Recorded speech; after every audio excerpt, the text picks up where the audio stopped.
साथीहरू good morning. मलाई पनि साइकल चाहिएकाले आज साइकल पसलमा चाहिँ हेर्न आइरहेको छु। साइकललाई चाहिँ कति पर्छ जापानमा? 1,37,280 त्यो साइकललाई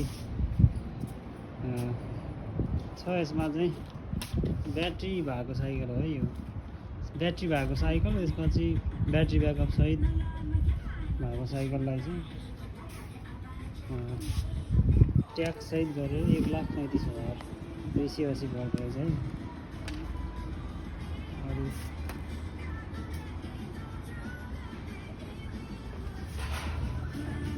यसमा चाहिँ अरू ब्याट्री ब्याकअप नभएकोलाई चाहिँ 27,000, 23,000, 24,000।